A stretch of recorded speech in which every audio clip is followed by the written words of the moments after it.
সংসদের ভিতরে টাটকা মিথ্যা কথা, শত শত টাটকা মিথ্যা কথা বলতে ওনাকে একটু লজ্জা লাগে না? এই ব্যাংক রক্ষা করা আমাদের ইমানি দায়িত্ব।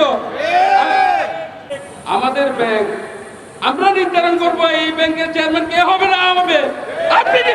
আপনি তারেক রহমান নির্ধারণ করার কে? এই ব্যাংকে আমার এফডিআর আছে, দুটো এফডিআর আছে। এই ব্যাংকের গ্রাহক আমি। আর আপনি সব আপনার সংসার সালাউদ্দিন সাহেব বলতেছে সংসদের মধ্যে যে এই গ্রাহক না, গ্রাহক ফোরামের ভিতরে যতগুলা লোক দাঁড়িয়ে আছে এগুলো গ্রাহক না। কি আমরা কি ভাড়া করে আসছি? না ইসলামী ব্যাংক আমাদেরকে টাকা দিছে, আমাদের লক্ষ লক্ষ টাকা বিনিয়োগ আছে এখানে। আমরা কোথায় যাবো এই ব্যাংক হারিয়ে গেলে, এই ব্যাংক দেউলিয়া হয়ে গেলে? আপনি আপনার সালাউদ্দিন বলতেছে 22,000 কোটি টাকা নাকি ব্যয় করছে এসডিআর প্রকল্প থেকে ভোট কেনার জন্য।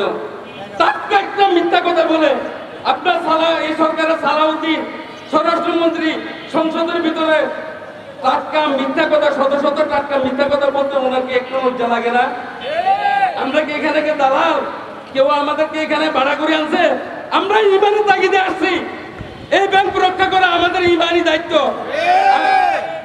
এখন আপনারা নির্ধারণ করবেন কে? আমরাই নির্ধারণ করবো ইসলামী ব্যাংকের চেয়ারম্যান কে হবে, এমডি কে হবে।